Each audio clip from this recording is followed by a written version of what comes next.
La Asamblea Constituyente en Acción presenta conversaciones necesarias.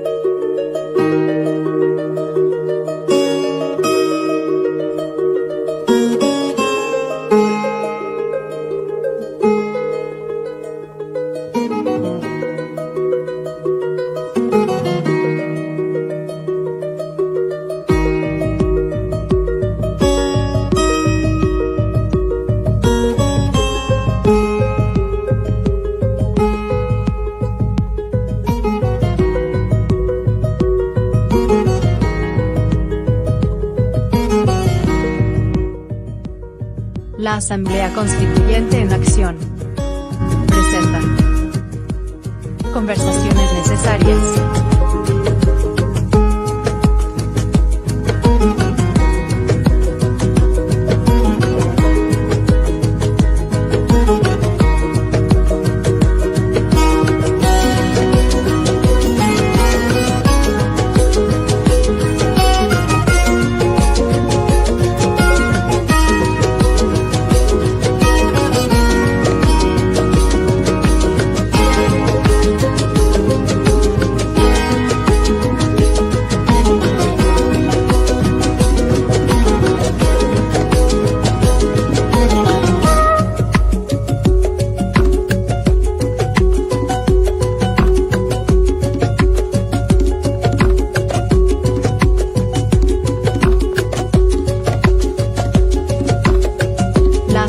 Constituyente en Acción presenta conversaciones necesarias.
La Asamblea Constituyente en Acción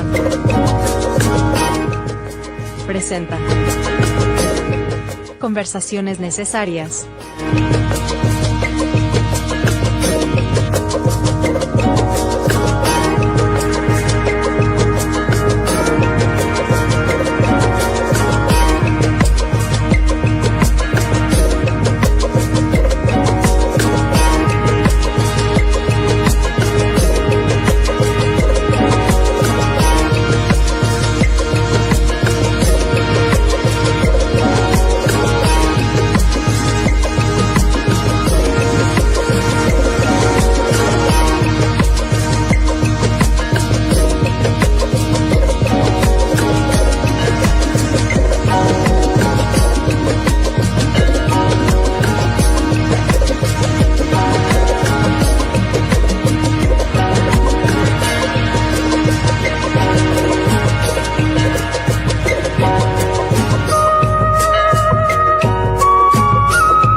Hola, buenas tardes a todas, a todos, a todes por estar aquí presente en nuestro segundo capítulo de Conversaciones Necesarias, cuyo título es lo constituyente en la coyuntura constitucional. Antes de continuar con la presentación de nuestros invitados, queremos agradecer a las diversas plataformas que se nos han sumado en la transmisión de este programa. Tenemos a El Cardumen,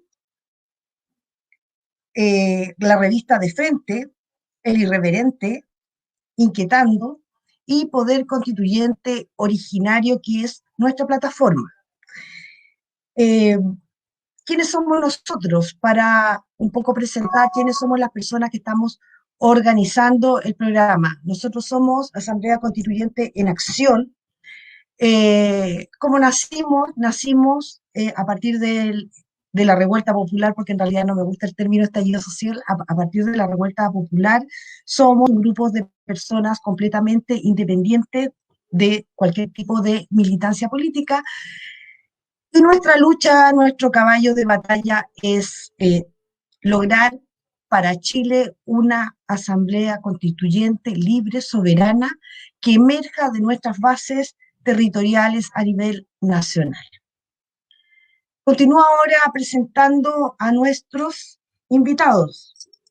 Tenemos a don Rafael Agacino, licenciado en Ciencias Políticas y Administrativas de la Universidad de Chile, magíster en Ciencias Económicas y magíster en Filosofía. Muchas gracias, Rafael, por estar aquí presente y conversar con nosotros.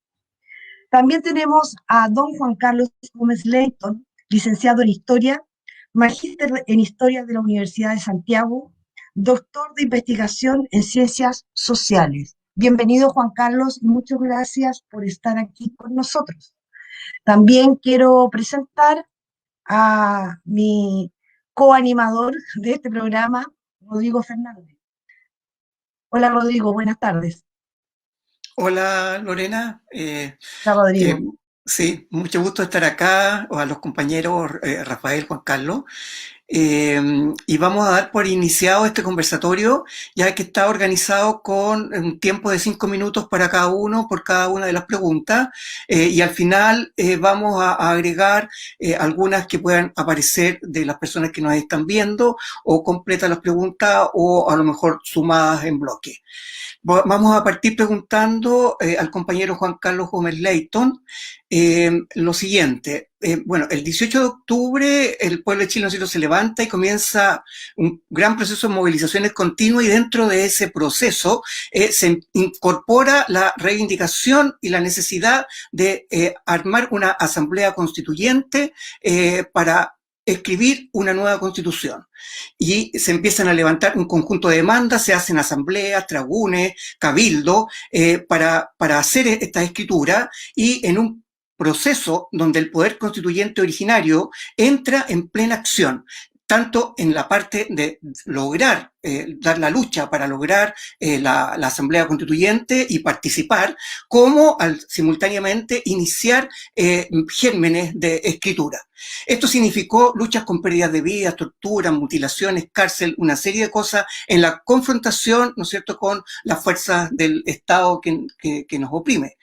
En ese marco, los partidos políticos llegaron a un acuerdo en el Congreso, y se arrogaron este poder constituyente originario para sí, lo usurparon y generaron una convocatoria a generar una convención constitucional. Y para eso hubieron 3 hitos: la dictación de la ley 21.200, que reglamenta todo esto; el plebiscito que todos conocemos de la prueba, donde se preguntó si se quiere una nueva constitución solamente incorporando las alternativas a convención constitucional o convención mixta constitucional; y luego vinieron las elecciones de convencionales constitucionales que acabamos de ver hace el fin de semana pasado.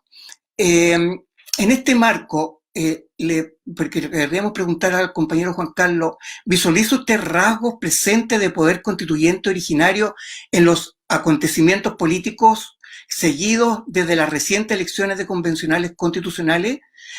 ¿Cuáles serían esos rasgos? y cómo interpreta la mayoritaria abstención que existió en estas últimas elecciones, en las dos elecciones en realidad, en el plebiscito y en las últimas elecciones. Eso sería.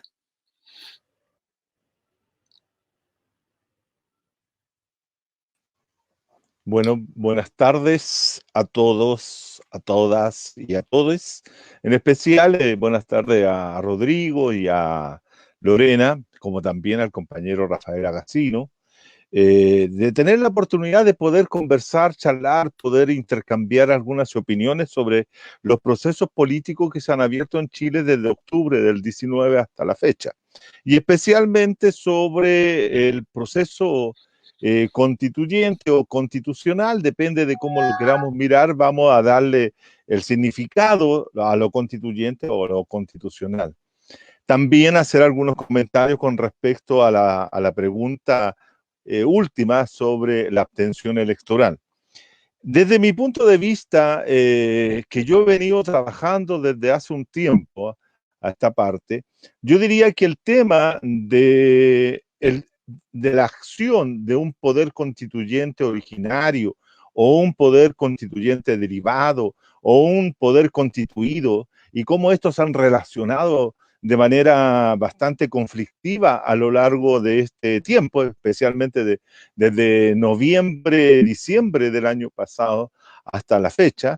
Hay que distinguir que finalmente lo que ha actuado y que se ha impuesto y que derrotó, como yo lo he sostenido en otras oportunidades, al primer levantamiento social y político que se registró entre los días de octubre y el 12-15 de noviembre del año 2019, el que se impuso fue el poder constituido.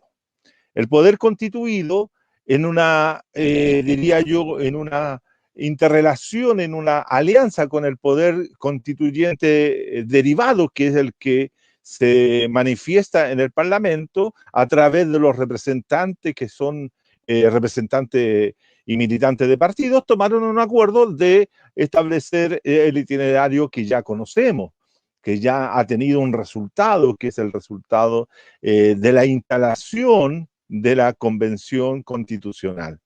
Eso significa que de una u otra manera el poder constituyente originario, si lo entendemos como un poder constituyente totalmente libre de cualquier otro poder o de cualquier, digamos, obstrucción de poderes, ese sería el poder constituyente originario, el que no tiene ningún poder sobre a los costados, donde sea, sino que en la plena manifestación de todos los ciudadanos de una comunidad expresándose libremente, porque ahí está el poder constituyente. Eso ya no tiene hoy día una manifestación específica en el periodo que se abrió a partir del 15 al 16.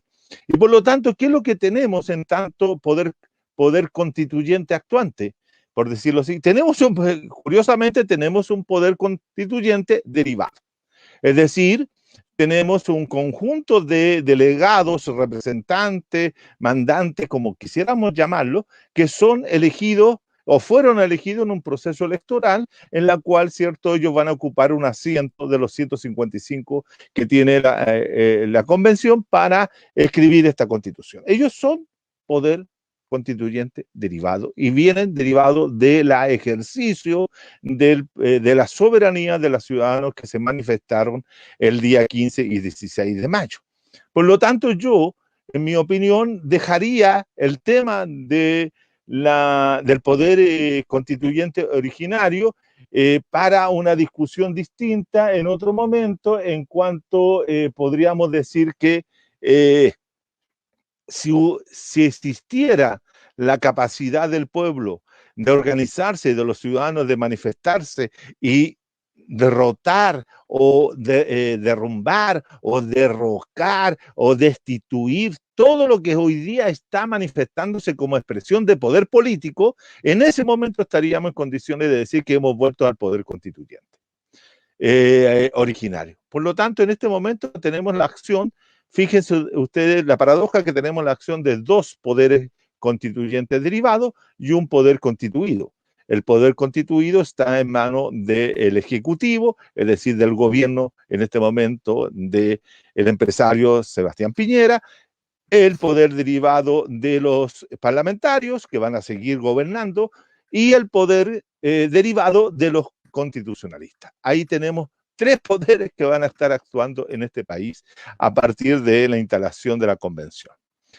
Dicho esto, y cierro con este punto sobre el poder constituyente, y quiero referirme más bien a un hecho que es significativo dentro de lo que es la problemática política, social que hoy día tenemos.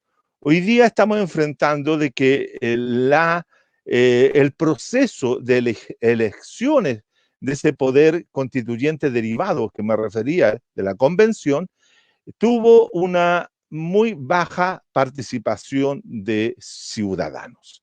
En este momento, según los datos que uno posee, en la convención solamente votaron el 38,33% del padrón electoral total. Eso significa más o menos 5.700.000 personas, por lo tanto, gruesamente quedó 9 o 8 millones y tanto fuera del padrón. Digamos, no fuera del padrón, sino que fuera de la participación para haber elegido a algún representante en esa convención. Esto nos debe preocupar, porque curiosamente la elección de constitucionalistas o constituyentes, ¿cierto? Fue la menor de las 4 elecciones que se dieron. La mayor fue la que, en donde participó mayor gente, fue en la de alcaldes con el 42,51% de participantes. Después le siguió la de concejales y en tercer lugar la de gobernadores, pero todas sobre el 40%. La única que tuvo bajo el 40% de participación fue la constitucional. Y creo que aquí se hace presente lo que yo había señalado en alguna oportunidad, que la participación de la ciudadanía para votar en una convención constitucional no solo tiene que ver con el rechazo a los partidos políticos y la preferencia por los independientes, sino tiene que ver con el conocimiento de qué es lo que se estaba votando. Tengo la impresión de que aquí hubo una alta abstención por desconocimiento, por dificultad para votar por los distintos candidatos y tener claridad de quiénes eran. Fíjense que donde se vota, donde hay mayor participación es en la votación de alcaldes. ¿Qué significa aquello? Que la gente, conociendo bien a quién vota, va y participa y vota por alcaldes. ¿Ah? Y ahí, ¿cierto? Hay una distribución distinta de lo que se va a hacer en la convención. Lo mismo que pasa con los gobernadores y evidentemente por los concejales.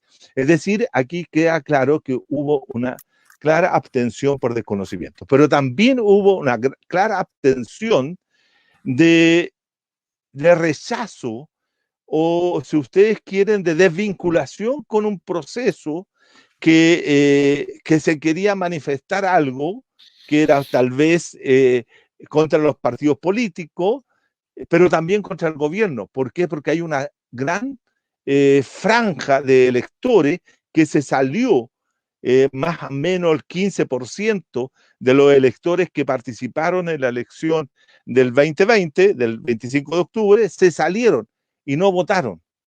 Eso no significa que ellos estén en contra de, tal vez una serie de razones y motivaciones que habrá que investigar y conocer para saber, pero también hay un ingreso importante de grupos que antes no votaban y ahora que votaron, pero el grueso también de los abstencionistas estructurales de este país se mantuvo y fue fuerte su presencia. Es curioso indicar lo siguiente. Durante mucho tiempo se sostuvo de que no votar era favorecer a los candidatos de derecha. Incluso cuando salió elegido Sebastián Piñera, el 17, se sostuvo que había salido gracias a un conjunto de personas que fueron calificados, ninguneados, ofendidos por decir que ellos habían pavimentado el camino a la derecha. Y los trataban de fachos pobres y una serie de otros epítetos que fueron creándose para ese grupo de gente que no había votado en la segunda vuelta de la elección presidencial, pudiendo haber evitado, se dice, la posibilidad de que Piñera llegara al poder. Y por lo tanto, al poder político. Termino, por favor. Ya, gracias. De manera entonces que hoy día todos los datos que uno puede cruzar en un análisis de carácter cuantitativo, no cualitativo, cuantitativo de las cifras que arroja los procesos electorales que son tomados por lo general por los cientistas políticos, les aplicamos una serie de fórmulas para saber, que nos digan algo, que nos hablen los datos. Los datos nos dicen que hoy día, entre menos gente vote, mejor le va a los partidos chicos, a los partidos que a lo largo del tiempo han tenido bajas y reducidas votaciones. Menos del 5 o el 6% de los votos en elecciones anteriores, esos partidos se vieron hoy día totalmente beneficiados. Es decir, aquí hay que tener cuidado al momento de calibrar lo que son los procesos abstencionistas, donde, ¿cierto?, se alcanzan cifras superiores al 60%. Estuvimos hoy día en todas las otras elecciones, concejales, gobernadores y alcaldes, en el 60%. En la única que pasamos los 60% fue la convencional, 63%. Ahora, termino con esta idea para dejar ahí a la discusión. Estas tres elecciones produjeron formas de poder político distintas. El proceso electoral creó condiciones de poder diferentes al interior de la sociedad chilena. Fíjense que los datos duros nos dicen que el sistema de partidos políticos se mantiene firme en términos de alcaldía, se mantiene firme en términos de gobernadores y concejales. Sí. No así en convencionales. Y tampoco debemos pensar o debemos tejer o sacar algunas ideas sobre el posible derrumbe del sistema de partidos políticos chilenos con el espectáculo que hicieron el día miércoles los partidos de la Alianza, de la Nueva Mayoría, la nueva alianza entre el FA y el Frente Amplio y el Partido Comunista. Todo eso es parafernalia que no nos dice nada hasta ahora. Pero lo que yo tengo claro es que en la elección pasada se generaron 4 formas de poder. La convención creó un conjunto de poder que va a tener efecto en la sociedad en 2 años más. Mientras que el poder de los alcaldes, los poderes de los gobernadores y el poder de los concejales, todos ellos van a seguir haciendo política en Chile de acuerdo a lo que los partidos tradicionales han hecho en los últimos 30 años. De eso hay que tenerlo presente, lo digo como dato, no es que yo esté de acuerdo con ello. Claro, estamos en una realidad además dinámica y muy reciente que estamos analizando, o sea, una semana que tenemos los datos. Rafael, ¿cuál es tu comentario respecto de lo que está planteando Juan Carlos? ¿Y tú efectivamente visualizas algún elemento constituyente dentro de todo este proceso? ¿Hay algo del poder originario que se vea, que se visualice? ¿Cómo entiendes tú? Y si comparte cómo analiza Juan Carlos el tema de la abstención.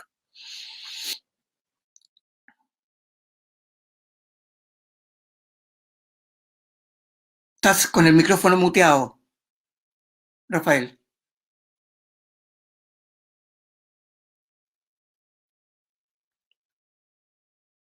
Sigue muteado.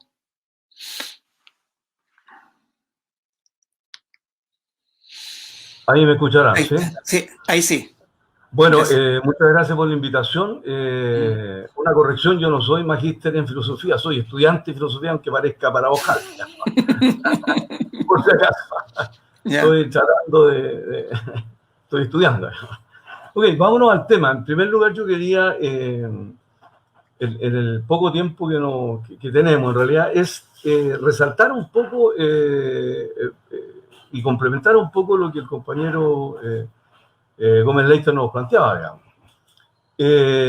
Hay que pensar lo siguiente, digamos. Aquí se ha planteado que tanto el plebiscito del apruebo y el rechazo, como la elección de convencionales, fue planteada en realidad por parte de la clase política, por la recuperación de la paz, con la forma de solucionar los conflictos, y por parte de la concertación y una cierta izquierda, ¿okay? de recuperar el protagonismo popular, ¿no? Y que por lo tanto estábamos históricamente en la posibilidad de borrar o de derribar la constitución de Pinochet, y eso fue muy presente en el plebiscito del apruebo y el rechazo, y por otra parte después de escribir, o sea, de elegir a quienes iban a escribir la nueva constitución con paridad de género, con escaños reservados a los pueblos originarios, y por primera vez entonces el pueblo era convocado a reunirse para deliberar y escribir la nueva constitución. Por lo tanto, aquí se viste desde el punto de vista de la élite, sea de la derecha o de la izquierda institucional, se viste este proceso como una gran épica histórica en realidad. Y que es una cuestión, en mi juicio, fundamental para poder evaluar los resultados, ¿eh? O sea, no es lo mismo una elección, comilla, convencional, tradicional, repetitiva, de alcaldes, concejales o parlamentarios o presidenciales, incluso incluyendo la segunda vuelta, que cómo se vistió este proceso electoral y la propaganda y la agitación que hicieron las élites a este respecto, ¿eh? Y por lo tanto, creo yo, la abstención, que es lo que resaltaba el compañero Juan Carlos, y yo creo que tiene que ser relevada desde esa perspectiva, ¿eh? Teniendo en consideración esos elementos. Bueno, aquí tenemos unas diferencias de cifra con el compañero, seguramente la diferenciación que hace en la cifra más bien dependerá de los blancos y nulos que hayan en cada una de las elecciones, ¿ok? Pero si uno considerara exclusivamente la persona que concurrió al lugar de votación, independientemente que haya anulado o no haya anulado uno u otro voto, o haya votado o no haya votado por una u otra elección de las 4 que habían, lo importante en realidad es que la abstención, esto es muy importante, llegó alrededor del 57%, 57,7%. Solo participó el 43,3% de las personas. Y eso es muy importante porque en el plebiscito, comilla del año de octubre del 20, habían participado el 51% del padrón, ¿ok?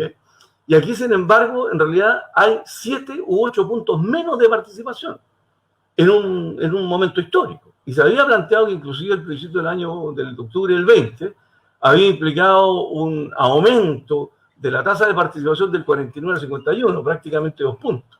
Cuando todos los analistas, incluyendo Rosena Bartalago, en fin, y otros expertos en encuestas de opinión y opinión política, anticipaban un 60 o un 65%. Por lo tanto, desde ese punto de vista, en realidad el plebiscito, en el sentido histórico, no redundó en una atracción para el conjunto del pueblo. Prácticamente la mitad del pueblo se mantuvo fuera de ese proceso histórico de participación. Y más aún, ¿ok? Para la convencional, esto baja en prácticamente 8 puntos. Y esa no es una cuestión neutral. El caso de Santiago bajó prácticamente 11,5 puntos de la tasa de participación. Entonces yo creo que ese es el primer elemento que hay que tomar en consideración. O sea, que el discurso del momento histórico con el cual viste la élite este proceso, convocando al pueblo para recuperar la paz, para meterlo al proceso institucional y tener la posibilidad de derribar la constitución de Pinochet, en realidad Pinochet Lago, porque Lago la firmó también, ¿ok? Y escribir una nueva constitución como nunca antes en la historia de Chile, ese discurso, a mi juicio, fracasó, ¿ok? Y está fracasado, en realidad. O sea, no hay credibilidad con la élite. Cualquiera sea la razón, ese es otro problema que podemos discutir en otro momento. Segundo punto sobre esto. También se planteó en realidad que el alza, a pesar de que había sido baja en la tasa de participación 2 puntos, había habido una suerte de muda en los electores. Habían participado poco los viejos, muchos los jóvenes. Y fundamentalmente habían participado muchos los sectores populares. Entonces se indicaban como La Pintana, como El Espejo, como Maipú, en que había una suerte de hemorragia de participación, un entusiasmo de participación de sectores populares y sobre todo jóvenes. Si uno revisa las cifras tomando, no haciendo la distinción entre blanco y nulo, sino las tasas de participación brutas, por decirlo de alguna manera, ¿okay? Se encuentra que ese proceso también se revirtió. Cito algunos ejemplos. La comuna de La Pintana, para el plebiscito del 20 de octubre, o sea, perdón, de octubre del año 20, del 2020 me refiero, tenía una tasa de participación del 52,8%. Sin embargo, en las elecciones de mayo baja esta 36,3%, es decir, casi 12 puntos. Perdón, 16 puntos baja. Esto significa que si efectivamente habían sido los jóvenes que habían sido entusiasmados y que efectivamente habían concurrido efectivamente a votar, bueno, aquí estamos viendo que en el caso de La Pintana, la tasa de participación cae 16,5 puntos base, ¿okay? Porcentuales. Tomemos otro caso, Los Espejos, la tasa de participación un 55,2 en la elección, ¿no es cierto?, del plebiscito de octubre. En la elección del 21, un 40,9%, cae 14 puntos. Tomo otro caso, Pudahuel, que tenía tomo Maipú, que tenía, ¿no es cierto?, un 62,4% participación en el plebiscito, y, comilla, en las elecciones del 21 cae a 49,9, es decir, 12,5 puntos. Hay una comuna que es sorprendente, digamos, que es Pudahuel. En Pudahuel teníamos 59,2 en el plebiscito de tasa de participación, o sea, casi un 60% de los electores concurrieron efectivamente a votar en el plebiscito. Sin embargo, en las elecciones de los convencionales, cuando elegían delegados, en fin, para poder escribir la Constitución, cae la tasa de participación en 43,2, es decir, cae otros 16 puntos. ¿Qué quiero decir con esto? Yo no puedo tomar la comuna de Puente Alto, Quilicura, que se Renca, que son todas las comunas populares, y pasa exactamente lo mismo. Caen entre 13 y 14 o 16 puntos las elecciones entre octubre del año 20, del 2020, y mayo del 2021. O sea, en 7 meses, octubre, noviembre, diciembre, enero, febrero, marzo, ¿okay?, abril y mayo, algo pasó que este sector movilizado en realidad, y que supongamos que eran los sectores populares y los sectores jóvenes, se restaron de participar. Por supuesto, podrán haber razones, ¿no es cierto?, que, bueno, que los niveles de infección, la tasa de infección de la pandemia eran mayores, que eventualmente no había locomoción de los sectores populares. Bueno, habrá muchas razones. Lo importante es que el discurso exitista que se había puesto, en la idea de que los jóvenes se estaban incorporando, y sobre todo los sectores populares se estaban incorporando, por lo menos tiene que quedar en cuestión. Es decir, tuvo un pic, comillas, en el plebiscito del 2020, pero en realidad en las elecciones de mayo del 2021 esta cosa disminuyó significativamente. ¿Ok? Perfecto. Estamos hablando entre 12 y 14 puntos. Solo para terminar esto. Esto significa en realidad, esto es muy importante, de que hay una masa, o por lo menos uno podría hacer la hipótesis plausible, de que hay una delgada franja, sobre todo de jóvenes, que fueron decepcionándose de la actitud de la clase política de la élite, incluyendo la izquierda y la derecha, en estos 7 meses. ¿Ok? Y que es una hipótesis que deberíamos entonces investigar. Perfecto. Muchas gracias, Rafael. Le doy el pase a Lorena. Lorena, ¿estás por ahí? No, estás muteada. No, ahí no. Ahí Ahí lo abrió el streamer. El compañero. El compañero informático, agradecerle a Tomás por su trabajo no visible ante este programa. Sí, continúa, es bastante parecida a la próxima pregunta con lo que han señalado. Se podría decir que esta elección que hubo, con un 43% de votación y un 57% de abstención, se podría decir que fue una votación castigo a la clase política tradicional, y podríamos decir de alguna manera que el país se izquierdizó ante los resultados de las votaciones. ¿Y cómo podríamos capitalizar estos resultados nosotros como pueblo, como base territorial? ¿Cómo lo podríamos capitalizar para ya entrar en un cambio estructural del modelo económico neoliberal? Comenzamos con Rafael Agacino esta vez. Muchas gracias. Bueno, además me permite continuar un poquito con el 5 minutos. Sí. 5 minutos. 5 minutos. Ok, 5 minutos. El tiempo. Ojalá la constituyente definiera que el tiempo no es un bien escaso. Sí. Podría ser una definición De tal manera, Podríamos instalar el tener alguna moral. réplica de por medio, ¿no? Oye, mira, los mapuches cuando están en una buena conversa, los mapuches cuando están en una buena conversación no la detienen. Ellos dicen una buena conversación se tiene que mantener y que se caiga el mundo siguen. Exactamente. Eso. Bueno, por lo tanto podríamos entonces, bueno, en fin, no voy a insistir sobre Pero eso. ahora en esta situación no podemos. A los convencionales les pidiéramos que no firmaran ninguna ley mientras no haya libertad de los presos políticos y mientras no Sí. declaren el tiempo un bien, digamos, no escaso. De tal manera que el pueblo pueda aceptarse libremente y sin premura a discutir su destino. Sí. Bueno, lo primero que yo quisiera afirmar en realidad es que aquí hay mentiras de la élite, incluyendo los sectores de izquierda, ¿ok? Que han vendido la ilusión en realidad que aquí hay una derrota de la clase política porque el 78% del país votó por el apruebo. Eso que está ahí es totalmente falso.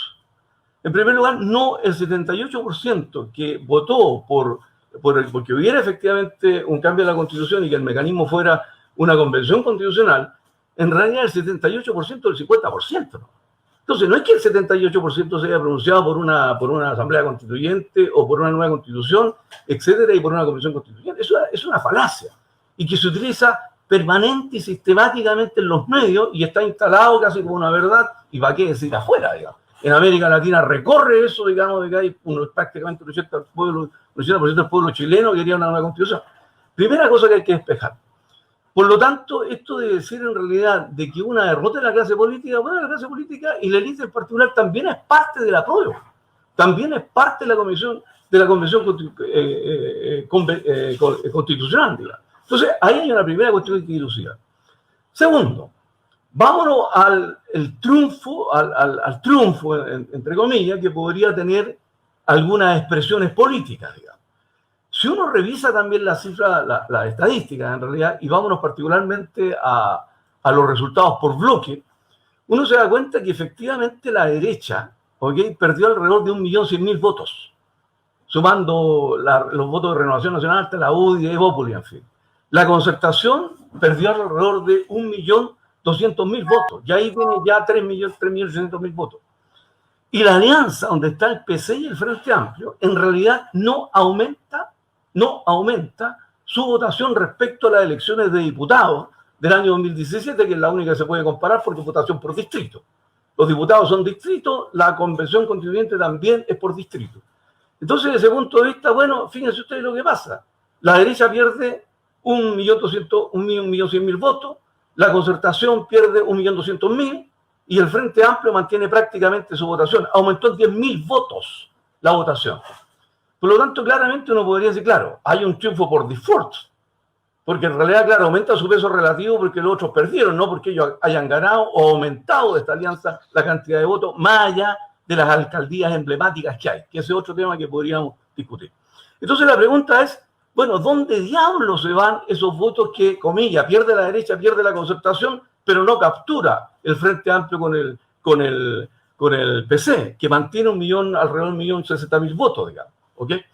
Entonces, ahí surgen efectivamente la figura de los independientes.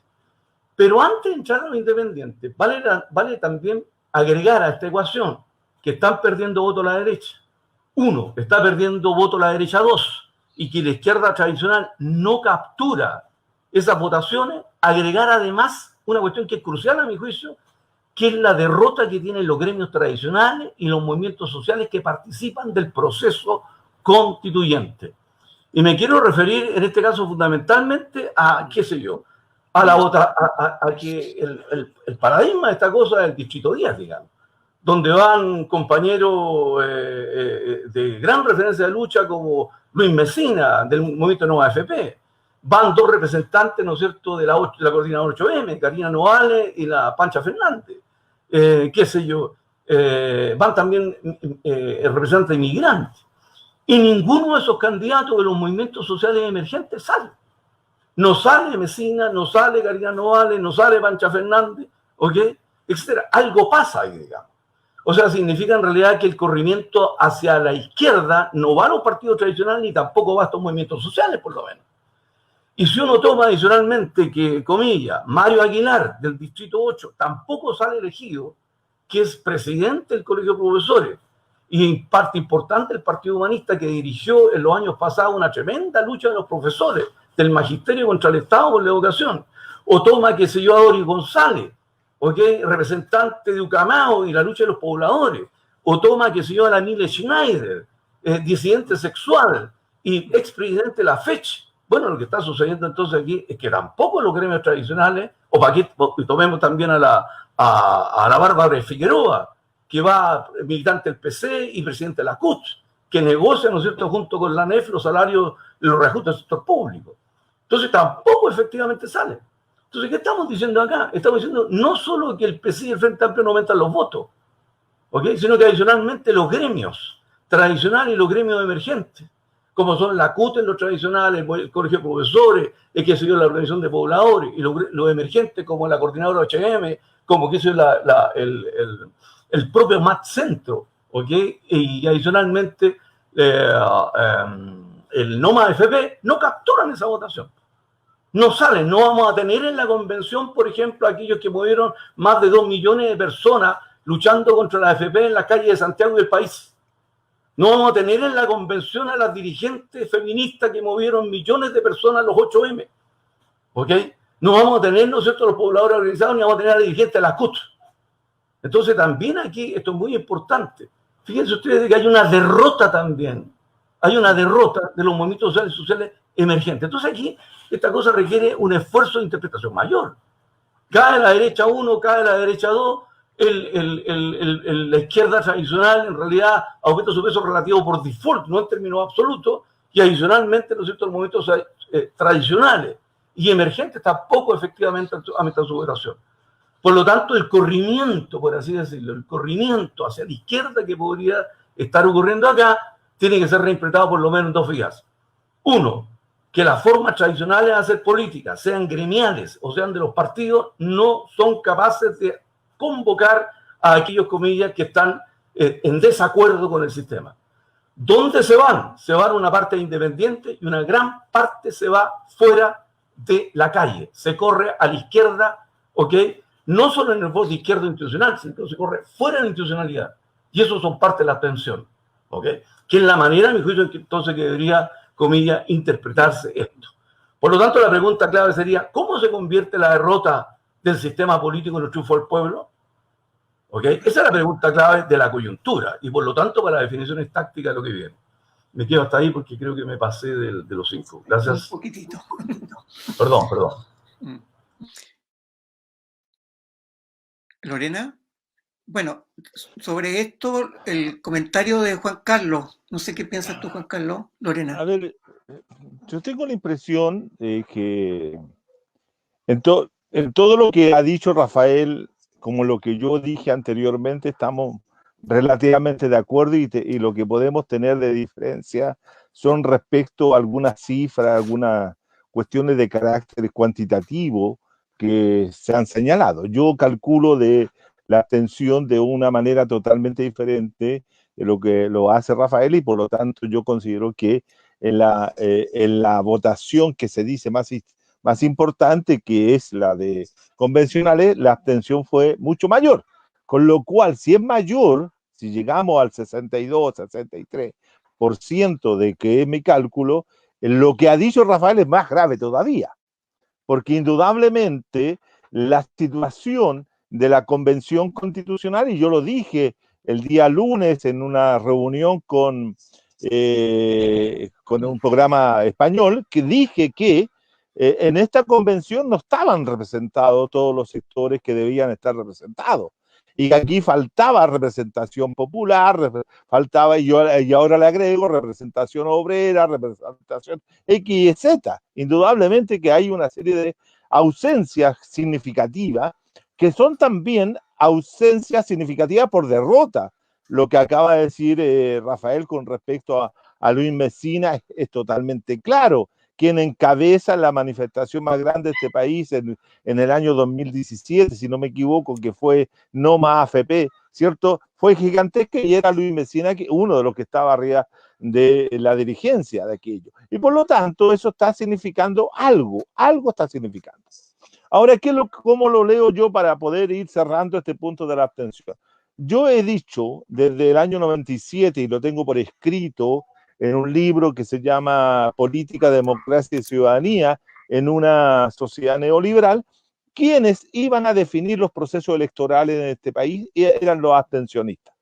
Y se formó y se constituyó lo que yo llamo, de manera jocosa, porque ahí se presta para toda la discusión, el partido de los no electores, el partido de los no electores. Ese partido ha tenido mucha importancia en este país, que ha definido las formas como se han resuelto determinadas cosas. Por ejemplo, lo ocurrido este 15 y 16 no es la mayor y la más alta abstención que ha tenido el país. La mayor y más alta abstención se produjo en las elecciones municipales del año 2016, donde ahí la abstención llegó al 71%. 71%. Y de ahí fluctuó en las diferentes formas que hemos llegado hasta el día de hoy. Pero que aquí hay una franja de no electores es bastante alta. Ahora, aquí interesa cómo caracterizar a esa franja de no electores. ¿Quiénes son los abstencionistas? Y aquí hay que tener cuidado cuando uno mete a todos los abstencionistas en un mismo saco. No. Mis estudios me muestran que por lo menos hay tres grandes grupos de abstencionistas. Los abstencionistas que son profundamente críticos, que son profundamente de rechazo total y completo del sistema político existente, no solo ahora, sino desde 1990 en adelante, haciéndose y acentuándose a partir de 1997 hasta el día de hoy, que eso rechazan todo y no están dispuestos a participar en ninguna de las actividades electorales que se les convoque a través de procesos electorales. Y eso está también presente en el 25 de octubre del 2020. Esos también están presentes y son una franja muy poderosa. La otra franja, y que aquí hay que tomar consideración de esta franja, son los no políticos. Los no políticos, aquellos que detestan la política y no les interesa la política y consideran que la política es algo negativo para la sociedad y porque produce una serie de situaciones al interior de la sociedad, divisiones, polarizaciones, conflictos, etcétera, y que no les permite hacer su proyecto de vida, su proyecto de posibilidades de existencia material, etcétera, etcétera. Esto es una gran franja que durante las jornadas de protesta de octubre en adelante fueron los que se pusieron chalecos amarillos y salieron a la calle a defender, comillas, sus patrimonios y propiedades. Y el otro sector que yo siempre he estado analizando, que es un poco lo que también Rafael se refería, son estos ciudadanos que yo llamo que se congelan y se descongelan de una elección a otra, que por distintos motivos entran y salen del proceso electoral, que pueden aumentarlo, así como lo aumentaron en el 25-20, llegando a 7,5 millones, alcanzando el 51%, y ahora se salen. Y se salen y hacen que esto baje o que suba la abstención a un 60% promedio en las cuatro promedio 60% y por lo tanto solamente 40%. Esa es una franja que es fácil de analizar estadísticamente y que bordea entre los 10-15% del electorado que entra y sale, pero ellos también tienen dinámica de votación bastante diversa, que alguna oportunidad pueden votar por los partidos de la derecha, en otra pueden votar por los partidos de centro y en algunas ocasiones pueden inclusive votar por los partidos de lo que se considera la izquierda, ¿no? La izquierda más cercana o la izquierda institucional, porque en este país también hay una izquierda. Estamos en el tiempo. Ya, está perfecto, pero hay una izquierda que nunca es analizada, pero que también recibe muy bajas votaciones, que es la izquierda más radical, por llamarlo de alguna manera, ¿cierto? Que es una izquierda que también participa entusiastamente en los procesos electorales, pero que tienen resultados bastante magros. Y hay que preguntarse qué pasa con esa también izquierda que no logran concitar apoyos electorales. En el fondo, lo que estoy diciendo que el tema del abstencionismo es un gran bolsón oscuro que requiere mayor investigación para poder tener claridades con respecto a lo que está ocurriendo y cómo esa gente se está comportando políticamente. Ahora, y con esto termino, Lorena, este comentario. Sí, porque Con estamos bien respecto, pasados del tiempo. es que lo estábamos pasando todo, así que mejor déjalo que vaya agarrando dinamismo. El asunto es el siguiente, que se hacen lecturas fáciles, como las que planteaba Rafael, no es que él haga una lectura fácil, sino a la referencia a los medios de comunicación, a los partidos, a la élite, etcétera, que todo este es un proceso que está en la hecatombe. Yo tengo la impresión, y esto es lo que uno quisiera visualizar en el futuro, que si tenemos tanta oposición al sistema y si los no electores son totalmente opositores a lo existente, este país debiera estallar, no en un estallido social, sino que en una revuelta, en una rebelión, que terminara con la convención y con todo lo que se estableció a partir del 15 y 16. Porque indudablemente, si esto quiere cambiar, no podemos seguir tratando de cambiar con elecciones. Está equívoco. Porque mañana, fíjense ustedes lo que yo decía hace un rato atrás, si mañana vota sobre el 71% como se hizo en el 2016, los cargos públicos, los electores, los elegidos, los poderes que se constituyeron siguieron siendo legítimos, comillas, legítimos, y legales a la vez. Con este porcentaje de representantes del 38% de gente que votó para la convención, nosotros no podemos levantar el discurso, o lo levantamos, el discurso de la ilegitimidad de la convención, pues, porque son el 38%, es decir, quedó el 63% fuera o el 62% de la gente fuera. Si queremos hacer una convención que sea inclusiva y representativa de todos, tendríamos que decir que esta convención, con estos resultados, es ilegítima. ¿Por qué? Porque hay una mayoría de personas que no está representada. Eso es lo que debiéramos plantear. Pero ¿qué es lo que estamos planteando hoy día? Ah, qué bueno, que se ganó, que está en la lista del pueblo, que se tenemos independientes, que ya no, que la derecha no logró el veto. Pero si la derecha pueda juntar 3 o 4, 5, 6, el otro día con la Camila Vergara, teníamos clarito de que le faltaban 5 personas para establecer el veto a la derecha. 5. Y por lo tanto, en ese sentido, votemos todo esto. Si eso es lo que está diciendo el guarismo de un 62% de abstención. No creyó la gente, o no supo, o no quiso, no le interesa la convención, pues. Ya sea porque están en oposición, ya sea porque no la desconocen para qué sirve, o simplemente no quisieron ir ese día, pero algo está pasando. Muchas gracias, Juan Carlos. Le doy Ya, el Lorena. pase a Rodrigo con su pregunta.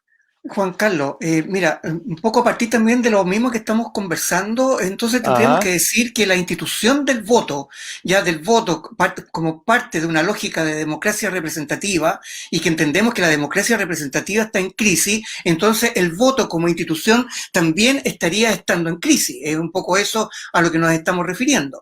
En esta lógica, ¿no es cierto?, ¿cuál sería la salida a esta lógica? Porque hay constitucionales, durante la misma revuelta, hubo mucho intento de asamblea, se construyeron asambleas con participación directa, y parte de la reivindicación y de los formatos que se están intentando hoy en la lista del pueblo, etcétera, ya es tratar de implementar lógicas de democracia directa, ¿ya? Entonces, la pregunta sería, ¿crees tú que hay condiciones para avanzar en una lógica de democracia directa e institucionalizarla de alguna manera en la nueva Constitución?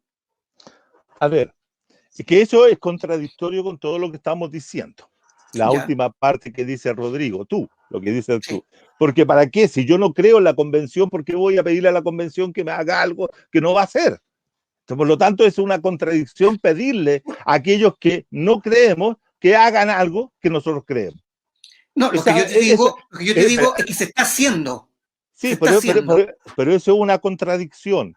Es una contradicción que finalmente favorece solo a los que están en el poder constituido. Y los que están en el poder constituido son los que hoy día tienen ese mandato, esa delegación por ese 38% que votaron para tener un delegado en esa convención. Ese es el poder constituido, ese es el poder que va a tomar decisiones por el resto. Ahora, la democracia liberal representativa, desde mi perspectiva, y hace tiempo que lo vengo diciendo, es algo que está agotada en todas partes del mundo, inclusive en América Latina está agotada. Se han buscado fórmulas de construcción, otra manera de hacer democracia, la democracia social participativa, e inclusive se buscó constituir una democracia multidimensional o multiinstitucional, como hablaba García Linera en el caso boliviano, etcétera. Tenemos una democracia social protagónica relativamente fallida en el caso de Venezuela, la democracia social ecuatoriana también falló en tanto como se construye el régimen político, ¿no? Por lo tanto, tenemos una serie de problemas con respecto a qué democracia queremos. Fíjense que yo, revisando todos los planteos que hacen los constituyentes o los constitucionales, ¿cierto? No encontramos todavía qué proyecto de democracia están pensando. Punto uno. No sabemos. Con decir que yo quiero agua, que quiero derecho a esto, no estoy diciendo qué democracia quiero, ¿no? Para que no nos confundamos, porque acá todo se confunde, todo se interrelaciona y parece ser que todo se soluciona con un articulito en la Constitución. No. La construcción de un régimen democrático, la construcción de un régimen político implica una serie de cuestiones. Entre ellas, por ejemplo, la legislación electoral o las formas como se elige las personas para participar y quiénes pueden elegir y quiénes pueden presentar candidatos. Es una serie de cuestiones que nos podemos preguntar. Podemos hacer un programa específicamente para poder delinear, si tú quieres, dibujar qué tipo de democracia se quiere. Ahora, la democracia no se soluciona de un día para otro. Punto uno. La forma como construir democracia. Segundo, tampoco es bueno decir una y otra vez que queremos democracia directa. ¿Por qué? Porque dentro de la ciencia política y de la politología dominante en nuestras sociedades, la concepción de democracia directa tiene que ver con cierto conjunto de instrumentos. Por ejemplo, el plebiscito, los referéndums o las consultas. Esas son formas de que le llaman democracia directa. Pero si lo entendemos desde otra perspectiva que la democracia directa que practicaban, por ejemplo, los griegos allá en el siglo V en Grecia durante la época de Pericles, la democracia directa era la participación de cada uno de los ciudadanos en los asuntos del pueblo, o los asuntos de la comunidad, o los asuntos de la polis. ¿Captan? Por lo tanto, ahí había otra manera de entender la democracia directa. Otra forma de entender la democracia directa es, por ejemplo, que ya no hay sistema electoral, sino un sistema para elegir los cargos públicos o a quienes que van a, sino de sorteo. Se sortean los cargos. Entonces, esto también es interesante de democracia directa. O si no, si tú quieres, por ejemplo, que los representantes o los que van a ocupar un cargo político no tengan salario y que sea la comunidad la que se hace cargo de del costo de mantener a las familias, de darle todos los recursos necesarios para que esa persona, sin tener ningún ingreso, ¿cierto?, producto de la actividad política, pueda dedicarse al cargo. Es decir, cuando hablamos de democracia directa, tenemos que pensar en qué tipo de democracia directa estamos planteando. La democracia, por decirlo así en términos de Bobbio, la democracia de los antiguos o la democracia directa de los modernos, que es otra forma de combinar formas clásicas de la democracia liberal burguesa, que las elecciones, la representación por partido, etcétera, y situaciones puntuales para resolver determinados puntos, que es la democracia libre. Yo tengo la impresión de que tenemos que empezar a discutir, empezar a dialogar, a plantearnos qué tipo de democracia queremos, pero una democracia que supere las formas que hoy día estamos. Por ejemplo, el otro día yo hice un pequeño video con respecto a si era necesario tener partidos políticos o no, o si los partidos políticos son necesarios para la democracia. Y esto es una creación de la ciencia política también, anglosajona, europea, con Duboyer, con Giovanni Sartori y otros, que dijeron en la década de los 30-40 que la democracia es igual a partidos, y partidos es igual a democracia. Eso también es una cosa que se puede revisar.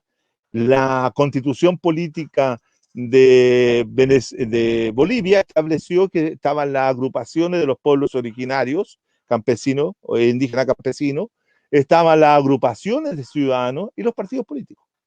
Pero la más avanzada está en lo que estableció la Constitución Política del año 91 en Colombia, en que se establecían que podían presentar candidatos a ocupar cargos públicos y de representación política, eran los partidos políticos y los movimientos sociales. Por lo tanto, acá tenemos también una serie de fórmulas. ¿Cómo eso se va a resolver?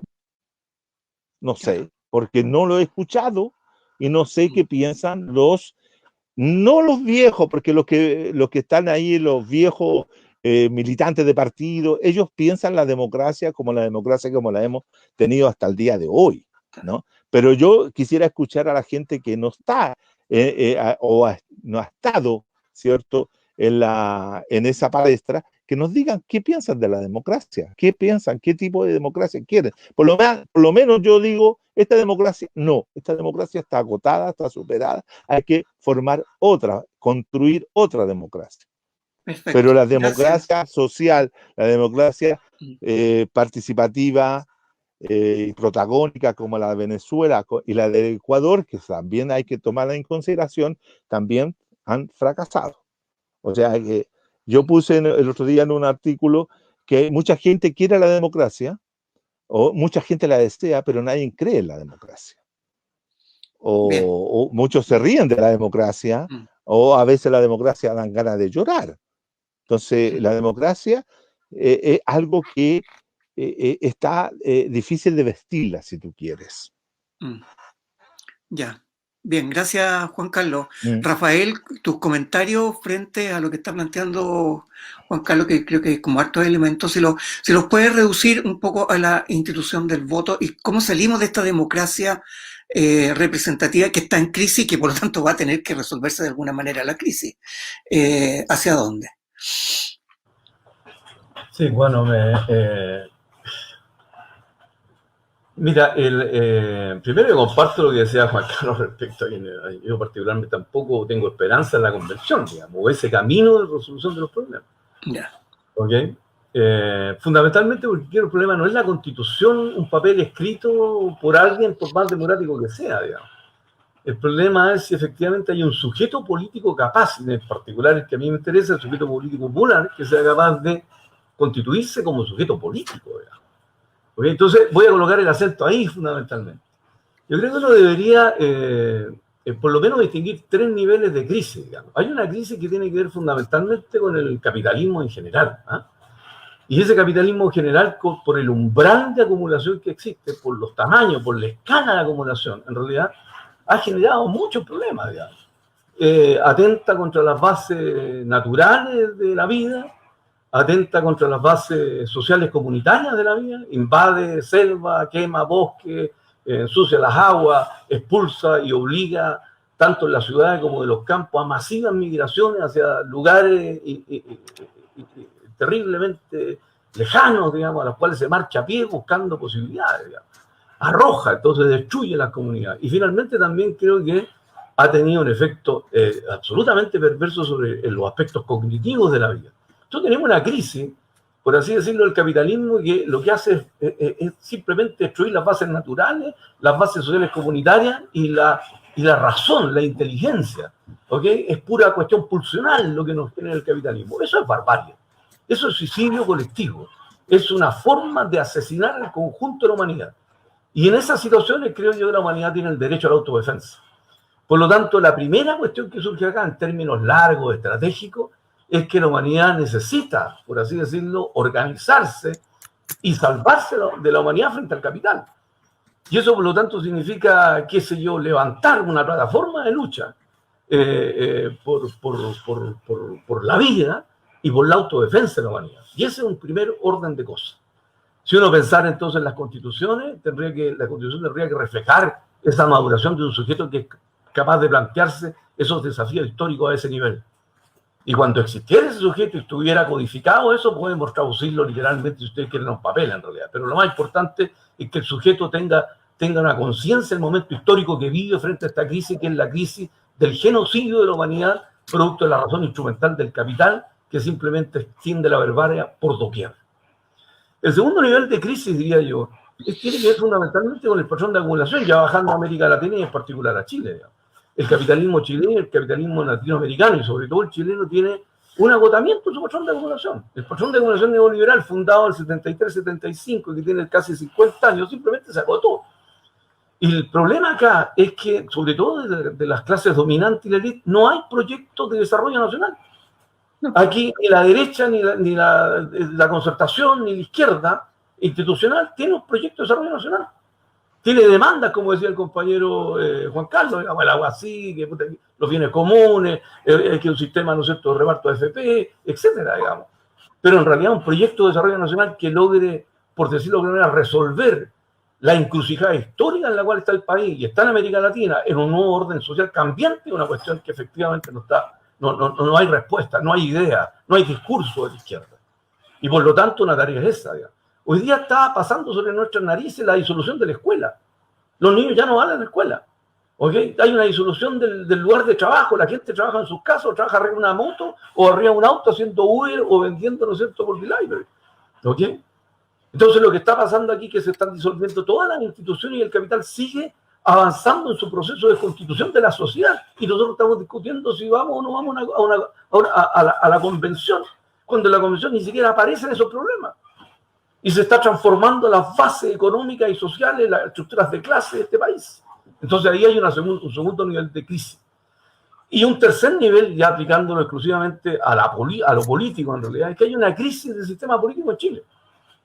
Y ese crisis del sistema político en Chile se refleja, como lo he dicho en otros momentos, digamos, en una crisis del régimen político, es decir, en la forma de la democracia que estamos acá, y el rol del sistema de partidos políticos. Por otro lado, en la alianza, el bloque en el poder, que de alguna otra forma realiza su poder, ejecuta su poder político a través del régimen político.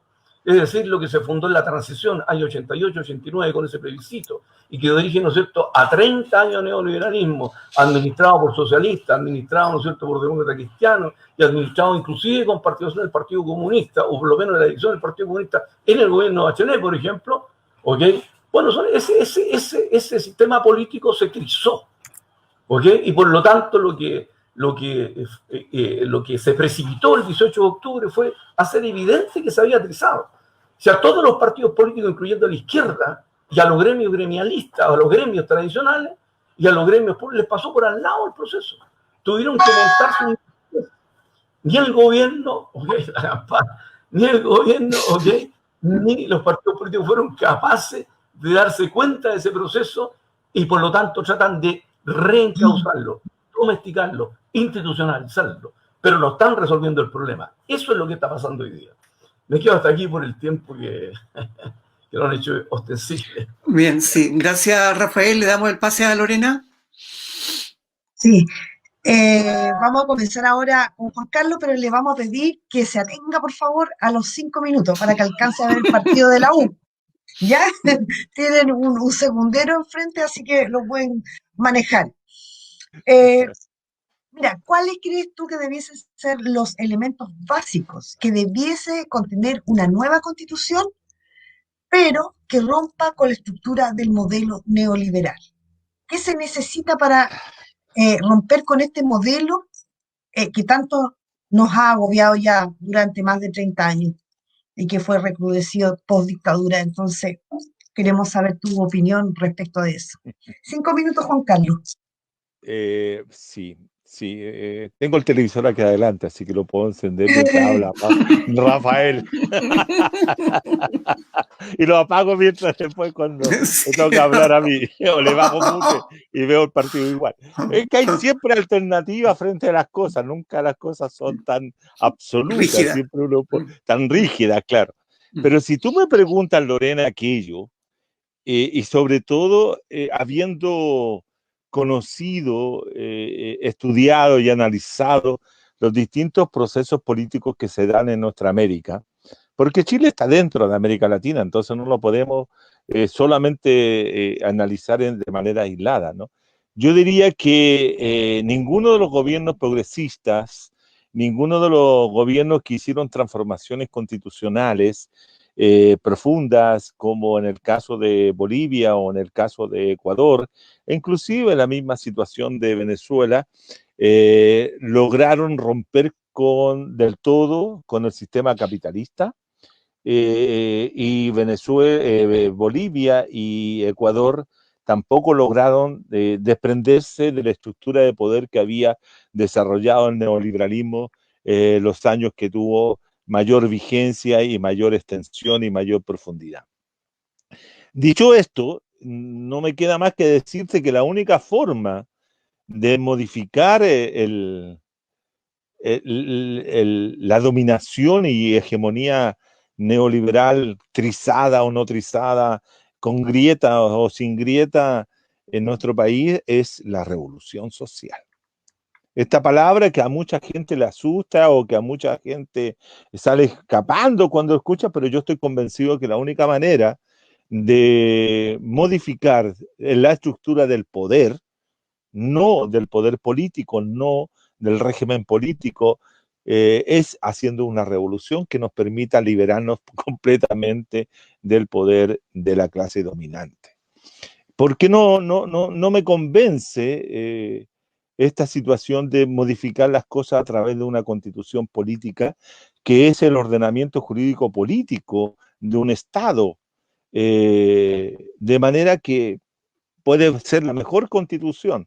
Fíjate que los constitucionalistas del mundo dijeron que la constitución política producida en la Asamblea Constituyente de 1991 en Colombia era una de las constituciones más avanzadas del mundo en ese momento, 1991, y que era vista como un ejemplo para cualquier otra desde la perspectiva liberal. ¿Ves tú cómo está Colombia hoy día? Estamos asistiendo, ¿cierto?, a una crisis política gigantesca en Colombia, producto de que fue esa constitución de 1991 la que instaló el neoliberalismo en Colombia. Luego, ¿cierto?, tenemos la constitución que también se dijo que era un avance del neoconstitucionalismo latinoamericano, de plural, democrático, como fue la constitución de Ecuador, incluso alabándose todo lo que significaba el considerar los derechos de la naturaleza, etcétera. Bueno, ahí vemos lo que pasa en Ecuador. También se alabó, y yo he alabado, o sea, considerado un aporte para la teoría política, la constitución política de Bolivia, con todos los elementos nuevos que nos permitió pensar una forma de Estado totalmente distinta a la del Estado-nación e incorporar el concepto de Estado plurinacional y otras cosas que están ahí en esa constitución. Pero las dificultades que implica ponerla en vigencia o hacer la realidad no tiene que ver con la eficacia o ineficiencia de un gobierno, sino tiene que ver con la estructura del poder que quedó establecido y que no fue modificado, no fue alterado por el gobierno del MAS y los movimientos sociales a partir del triunfo de Evo Morales en el 2005. Finalmente, para poder tener estabilidad política, ese gobierno de Evo tiene que entrar en una suerte de alianza política con los poderes, la estructura del poder del capital, especialmente ubicado en la media luna, ¿cierto? Y que finalmente esos mismos sectores trataban de darle un golpe de Estado, o le dieron un golpe de Estado efectivamente en octubre del 19. De manera entonces que la única forma que a mí me lleva a pensar que si no elimino el poder real, efectivo, no avanzo. Hoy día escuchaba y leía creo que escuchaba y leía a una constituyente de la lista del pueblo que me dio algo de esperanza. Yo no soy un sujeto que tiene mucha esperanza en la vida, pero me dio un poquito de esperanza cuando dijo lo siguiente, que ellos, el Frente del Pueblo, iba a estar por una expropiación del poder económico de los 6 grupos económicos más importantes del país. Es decir, iba a expropiarle, según ella, con fuerza en la Constitución, iban a expropiarle el poder, la base material a los 6 grupos. Eso me dio un poco de esperanza porque decía que no le iban a indemnizar, etcétera, etcétera. Pero yo me pregunté inmediatamente después, con mi sentido así un poco negativo, ¿contará la compañera, contarán con los compañeros del frente de la lista del pueblo, con la fuerza social y política que se requiere para poder sostener una tarea tan gigantesca como es arrebatarle a los 6 grupos económicos de este país poderoso, terminar con ese poder y constituir otra sociedad a partir de expropiarle la base material al capital? Porque esa es una revolución. Para mí, eso es una revolución. Tiempo. No, y las revoluciones no tienen tiempo. Eso es lo más interesante de todo. Entonces, Sí. lo que te quiero decir, Lorena, es que yo creo, en la única proceso político que creo es en la revolución social. Muchas gracias, ¿Vamos? Juan Carlos. Ok. Muchas gracias. Rafael, su réplica o comentario respecto de la misma pregunta. Ya. Bueno, muchas gracias, en realidad. Mira, Le recuerdo los elementos que tendría que tener la nueva Constitución para dar término al modelo neoliberal. sí. Mira, yo intentaría una respuesta, a pesar que, como decía antes, no creo que la Constitución tiene que ser un resultado, ¿ah? No tiene que ser efectivamente un papel que después engendre al sujeto que la va a defender. No, el sujeto es el que tiene que engendrar, constituido efectivamente como tal, ¿okay? La Constitución. Y por lo tanto, aquí coincido plenamente con el compañero Juan Carlos, un sujeto, digamos, que logra efectivamente tener poder, o sea, que es capaz de disputar un poder como poder popular, ¿okay? a la clase dominante. Entonces, desde ese punto de vista, yo diría hay 2 niveles de respuesta. Uno serían las ideas como reguladoras, las ideas paradigmáticas, por así decirlo, que deben conducir a la constitución de un sujeto sobre nuevas bases. No en términos ideales, sino que respondiendo a esto que mencionaba antes como la crisis del capitalismo, digamos, la necesidad de la defensa de la autodefensa de la vida y como plataforma general frente a la sociedad capitalista. La primera idea yo creo que es una suerte de reconceptualización de lo que llamamos la riqueza. Aquí lo que estamos pensando, ¿no es cierto?, fundamentalmente es imaginar una humanidad enriquecida. Y esa humanidad enriquecida no tiene que ver con la apropiación de más o menos cosas, digamos.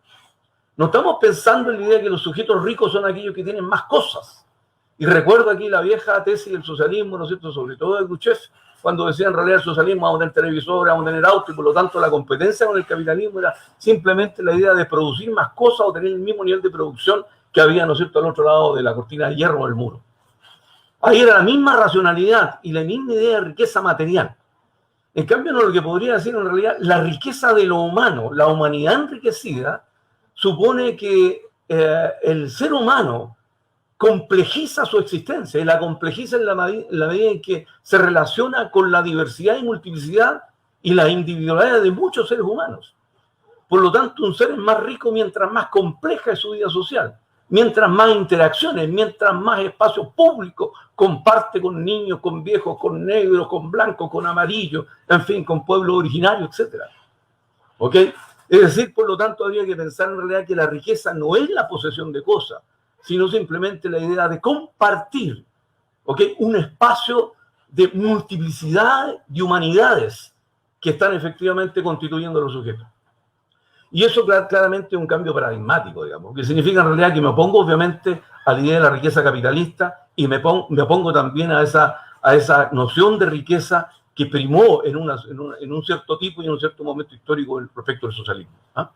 Esto no es hipismo, simplemente es una idea de que hay una vuelta, por así decirlo, a la constitución de lo colectivo como elemento fundamental. Y esto implica una nueva ética. Es una ética en realidad donde la condición de mi vida, o la condición, sí, de mi vida, es que los otros vivan.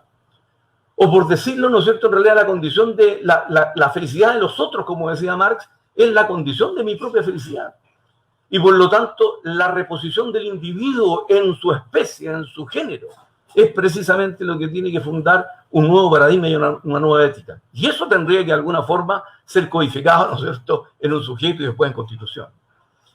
En segundo lugar, ¿ok?, eso incluye también una suerte de nuevo metabolismo ecosocial, digamos. Se tiene que haber un nuevo metabolismo, sociedad, humanidad, y también endógenamente al interior de la propia sociedad. El segundo punto tiene que ver con la soberanía en las necesidades. Uno podría decir perfectamente que las sociedades hoy día del capitalismo y lo que fue el socialismo realmente existente, como se llamaba, eran dictaduras en las necesidades.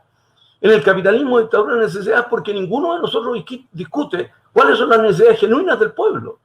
Lo que reclamamos es tener acceso a más dinero para comprar más cosas, para satisfacer necesidades que no nos preguntamos si son las necesidades que desarrollan los talentos, las potencialidades humanas y me hacen más libre. Entonces vive una permanente escasez, porque el capitalismo hoy día no opera sobre la producción, opera en la subjetividad, me crea necesidades y siempre me coloco un horizonte de necesidades mucho más amplio de lo que tengo. Por lo tanto, cada vez vivo más estresado, siento la escasez como una subjetividad metida en los cuerpos, digamos. Y en el socialismo real un poco también pasó lo mismo, digamos. Habían otros que definían cuáles eran las necesidades que se codificaban en el plan, ¿ok? Había una tecnoburocracia. Entonces aquí la idea, ¿por qué el pueblo no es capaz de preguntarse críticamente cuáles son las necesidades genuinas que tiene en la medida efectivamente para transformarse en un sujeto que es soberano sobre su propia existencia y su propia sociabilidad y su propio desarrollo? Eso es un cambio paradigmático también, ¿ok?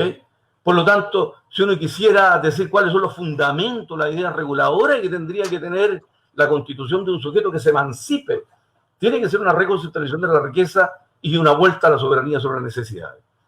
Y muchas gracias, Rafael. Estamos en el tiempo. Ya, muchas gracias.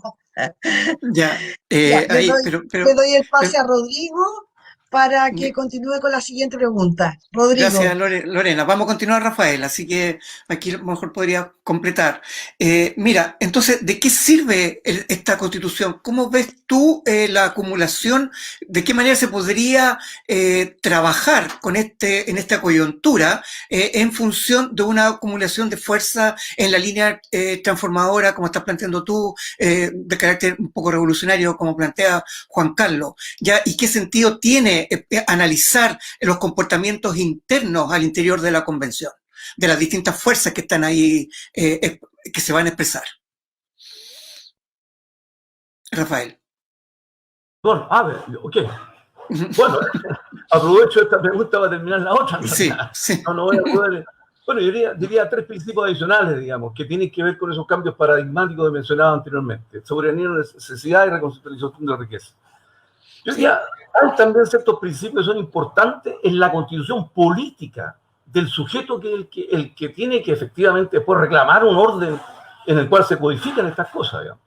Yo creo que son fundamentales. Y aquí tengo una idea de Michael Lewis, que hace un tiempo estuve en Chile y pudimos discutir y tradujimos un libro de él, inclusive. Pero aquí hay tres cuestiones importantes. Primero, que hay un derecho al uso y disfrute de la riqueza social, ¿ok? Materiales e inmateriales. O sea, todos los seres humanos, por así decirlo, tendrían derecho al uso y el disfrute de la riqueza material, de la riqueza social, material o inmaterial, en la perspectiva del desarrollo de las potencialidades humanas. Es decir, aquí, por así decirlo, hay una negación de la propiedad privada, por así decirlo. O dicho de otra manera, de manera más simple, en realidad, cuando uno reclama una renta básica universal, está planteando en realidad que la renta básica universal no es el premio a la productividad, ni el premio a la contribución. Aquí estamos aboliendo este principio a cada cual según su contribución. No es un principio contributivo. Es un principio en realidad que simplemente reclama una parte del producto social en la medida en que ese es parte de esa sociedad. Y por lo tanto no es un principio contributivo, es más bien un principio de otro tipo, digamos. ¿Ok? Y esto es muy importante porque estamos diciendo que la riqueza es producto no de la producción del capital ni del producto de un individuo. Hay una vieja polémica de Guevara, por ejemplo, en Cuba, cuando se discutía el problema de los salarios, porque estaba codificado que a cada cual según, ¿no es cierto?, su productividad o su contribución, a cada cual según sus necesidades. Estamos en el socialismo, por lo tanto aquí yo tengo tanto cuanto contribuyo. Pero Guevara dice en realidad lo siguiente: si efectivamente los salarios, ¿ok?, se asocian a la productividad, se supone que la capacidad de trabajo es individual. Y yo soy propietario de mi capacidad de trabajo. ¿Y qué pasa si efectivamente mis potencialidades humanas, desde que soy niño hasta que soy joven y después trabajador, se desarrollan simplemente porque interactúo en la sociedad? No estoy en una probeta, no estoy en un tubo de ensayo y ahí desarrollo mi capacidad productiva, mi capacidad de lenguaje, mi disciplina, mis talentos. No las desarrollo simplemente porque soy constitutivamente un ser social. Por lo tanto, lo que yo soy se lo debo a la sociedad. ¿Por qué mi fuerza de trabajo va a ser propiedad mía y no es simplemente un fondo del trabajo social del cual yo participo? Entonces aquí estamos hablando de un concepto muy distinto, ¿okay?, que otorga el derecho de uso y el derecho de goce de la riqueza producida socialmente, sea material como las cosas, o sea inmaterial como el conocimiento, como el amor, como el arte, como la literatura, etc. Ahí hay una cuestión fundamental, ¿ok? Es decir, esto es muy importante porque no estoy reclamando una distribución keynesiana, no estoy reclamando que me den más plata, ¿ok? No estoy reclamando, como lo hace un compañero, me acuerdo de haber visto un spot de la lista del pueblo, que planteaba efectivamente un sistema único de salud, digamos. Y no se preocupaba de cómo o sea, era simplemente tener más subsidio para poder sanarme. Pero el problema del sistema de salud no es curar la enfermedad, es no enfermarse. Tiene que haber un sistema de salud, no un sistema de la enfermedad. Por lo tanto, no es una demanda keynesiana redistributiva. Es otra idea paradigmática de entender la vida y la inserción en la comunidad. Lo segundo, un derecho a la búsqueda del desarrollo, ¿ok?, de estas potencialidades humanas que toda persona tiene que tener, pero a través de ciertas condiciones que son la práctica. No es que a mí me donen el derecho, ¿no es cierto?, a que yo me desarrolle. No, es la idea, ¿no es cierto?, que yo en la práctica misma, a través de la participación, del protagonismo, de una democracia radical, me voy constituyendo como un sujeto que en esa misma práctica va desarrollando su talento. Por lo tanto, aquí estamos hablando de un orden social que tiene que garantizar ese protagonismo social. No quiero representantes y representados. No quiero que la política efectivamente sea hecha por los profesionales de la política en un lugar específico que es el Estado y el Parlamento. Yo quiero que la política baje los espacios vitales. Y por lo tanto, ahí yo pueda ejercer mi protagonismo y en la medida en que ejerzo mi poder, también me constituyo y me regenero como ser social, me construyo como ser social. Y eso es una cuestión fundamental. Y eso no lo resuelve la democracia formal de la cual estamos hablando. Porque esa democracia no es solo una democracia formal y no sustantiva, porque supone la desigualdad en la propiedad de los medios de producción y de consumo, sino que adicionalmente porque me restringe los espacios, me mutila. Yo no soy un ser social, soy un trabajador, soy un poblado, soy un pobre. pero no soy efectivamente un ser humano que tenga la posibilidad de explicar mi conjunto de potencialidades. Y tercer principio, ya, pero se va a hacer tiempo, Sí, es la idea, ¿no es el cierto?, tiempo. de vivir una sociedad fundada en un metabolismo, en un nuevo metabolismo, socioambiental o socioecológico. Es decir, aquí no solo tiene que haber cuidado del trabajo de cuidado en la cuestión reproductiva, sino que tiene que haber un cuidado también en la forma en que se construyen las ciudades, se construye la sociedad, me relaciono con la naturaleza, accedo a los bienes comunes.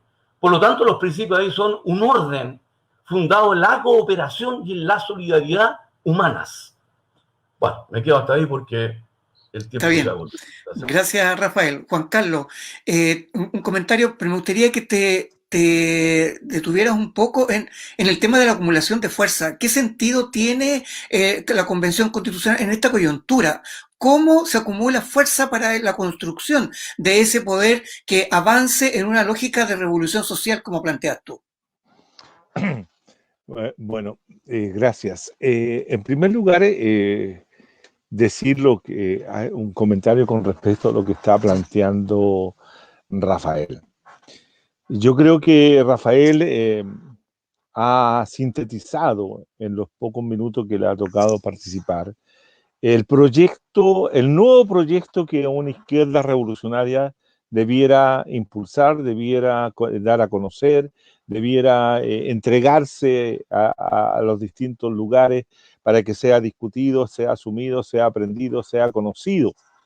Porque indudablemente todo lo que él plantea no va a estar presente, para desgracia de todos y de todas, en la convención. No va a estar en la discusión política de hoy, no va a estar el proyecto que también ha dibujado y que comparto plenamente, por cierto, con Rafael. El punto de partida de ese proyecto tiene que ser el conocimiento activo que debe tener toda la gente que adhiera a él y para hacer posible, ¿cierto?, la lucha política con un proyecto político claramente dibujado, claramente establecido. Porque si no, vamos a tener lo que tenemos hoy día. Hoy día tenemos 155 delegados que son, desde mi punto de vista, 155 individualidades, que podrán tener algún tipo de conexión por X o Z, pero no se movilizan todos, salvo, diría yo, la derecha, que lo tiene muy claro, o la centro derecha, que también lo ha tenido claro durante los últimos 30 años, de un proyecto que ellos quisieran mantener, que es el neoliberalismo. O con un neoliberalismo relativamente corregido, etcétera. Pero desde el otro lado, yo no logro visualizar claramente este proyecto político. Entonces se tienen ideas sobre puntos, sobre cuestiones o problemas que actualmente la sociedad presenta, pero no se tiene un proyecto de recambio total y completo de la sociedad. Porque ese proyecto que nos dice Rafael requiere una transformación total de las estructuras sociales, de poder, culturales hoy día presentes. Requiere remover todo para construir todo de nuevo, para desplegar una historia ignota, una historia que nace a partir de un proceso revolucionario. Y lo que nosotros no tenemos en este instante es un proceso revolucionario. La única forma que ese proceso revolucionario pueda ir acumulando fuerza, pueda ir desarrollando actividades y, como dice también Rafael, se vaya constituyendo el sujeto popular de ese proceso, es que todo este proceso que estamos viviendo vaya siendo cada vez menos importante para el pueblo chileno, que sea menos relevante para los trabajadores, como lo va a hacer. Yo estoy seguro, como lo he dicho, que vamos a tener una constitución política liberal que va a venir a corregir algunas cuestiones grandes del neoliberalismo, pero no vamos a tener otro tipo de sociedad. Y eso implica un proceso que hace mucho tiempo se dice de autoeducación, de preparación de los sectores populares, los sectores trabajadores, de las mujeres, de los jóvenes, etcétera, que no pasa por estas instancias que hoy día se tienen. hay que dejar de ser superlativo con esta convención, dejar de pensar que ahí se está resolviendo los grandes problemas de la sociedad chilena. No se está resolviendo absolutamente nada.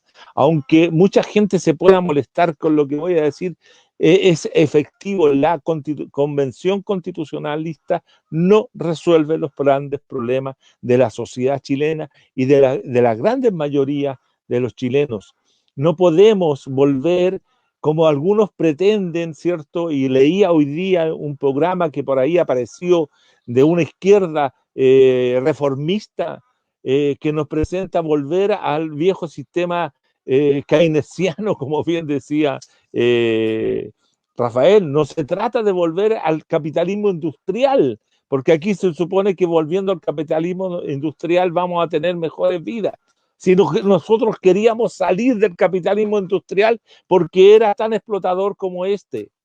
Porque no me vengan a decir que anterior a 1973 o 1970 no existía explotación y pobreza en este país, porque parece que en este país antes era todo mejor. No.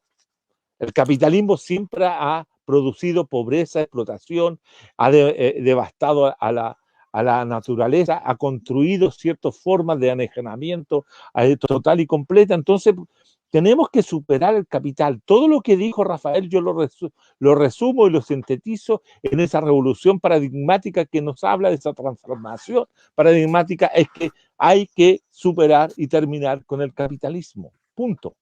Ese es mi norte, esa es mi fuerza. Eso es lo que yo trato de convencer a toda la gente que nos escucha o que nos lee o que nos ve. Esto, la idea, tenemos que hacernos anticapitalistas, pero no solo antineoliberal, sino que tenemos que tener una actitud de revolucionario, no porque vamos a irnos al monte y vamos a pescar un arma, no, la actitud revolucionaria se hace todos los días, se hace en el gesto, se hace en la grieta que vamos construyendo, se hace en la ira, en la molestia, en el enojo, como dice John Holloway, contra el capital.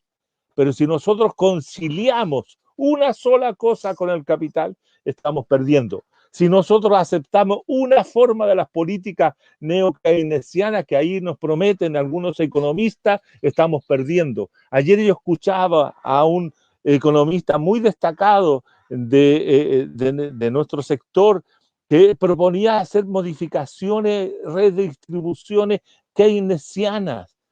Por favor, tenemos que superar el capitalismo. La única forma posible de entregar aquellos elementos que nos dice Rafael para ser posible es que no exista un grupo que se apropie de la riqueza, que se quede con la riqueza de que es producida por todos. Porque finalmente, ¿qué supone la transformación que nos dice Rafael? Es que vamos a cambiar la forma de pensar la riqueza. Claro, pues. Pero no podemos seguir pensando la riqueza como si la pensara dentro del sistema capitalista, sea este neoliberal, sea este fordista, sea este de cualquier manera. No, tenemos que pensar la riqueza, tenemos que pensar las necesidades, tenemos que pensar al ser humano relacionándose de manera distinta. Pero eso no se puede hacer si mantenemos las escuelas que siguen enseñando capitalismo, que siguen socializando, que los centros de educación universitaria, por ejemplo, donde se forman algunos economistas, se forman bajo el sistema neoliberal y después llegan a administrar lugares que si no saben hacer otra cosa, ¿qué lo van a hacer? Lo van a hacer a la neoliberal. Pues. Si donde estudiaron, le enseñaron todo eso, donde pueda asistir la posibilidad de enseñar otra forma de entender el mundo. Porque en esta sociedad hay una sola forma de enseñar, y eso Rafael lo sabe perfectamente, que aquí nos enseñan todas las posibilidades de entender la vida humana de una manera distinta. Entonces tenemos que revolucionarlo todo. Tenemos que revolucionarlo todo, todo. Tenemos que cambiarlo todo.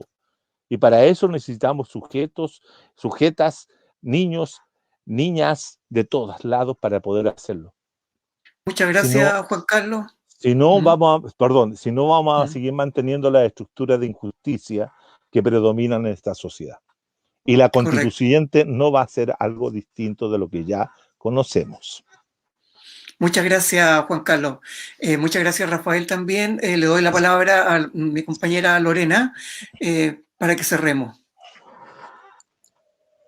Bueno, nada más que agradecer a todos los presentes por participar en este conversatorio, Conversaciones Necesarias. Ya estaremos anunciando un nuevo capítulo de nuestro programa Conversaciones Necesarias prontamente por nuestra plataforma Poder Constituyente Originario.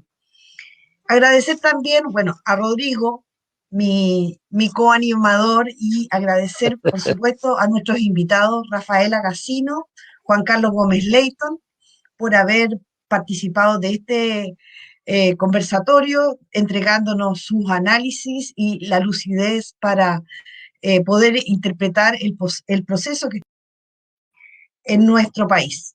Así que muchas gracias, muy buenas noches y nos vemos en un próximo programa.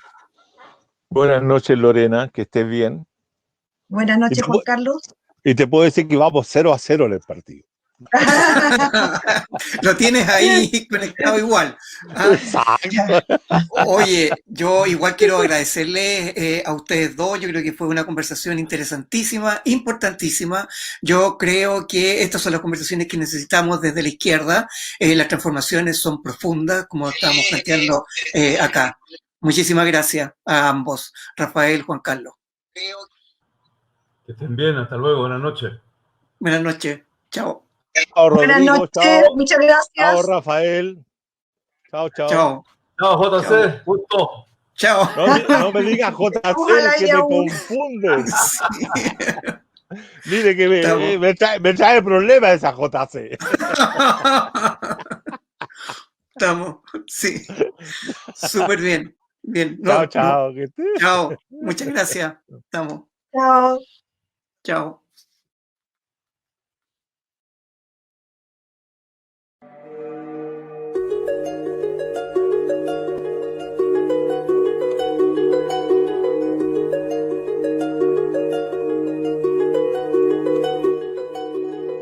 La Asamblea Constituyente en Acción presenta Conversaciones Necesarias.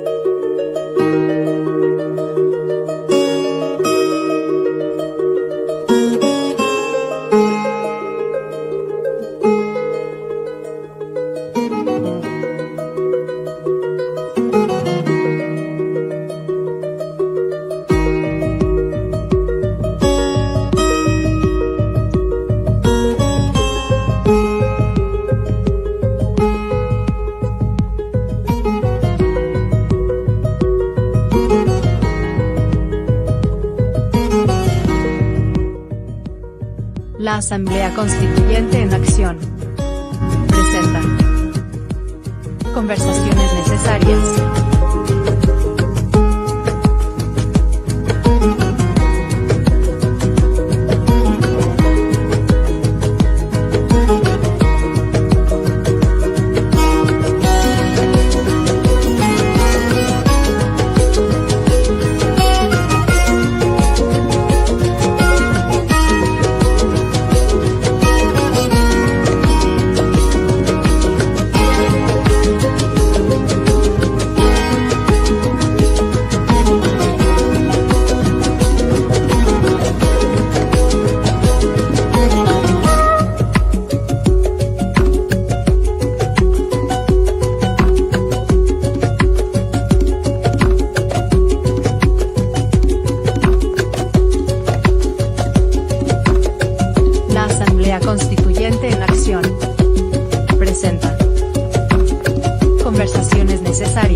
La Asamblea Constituyente en Acción.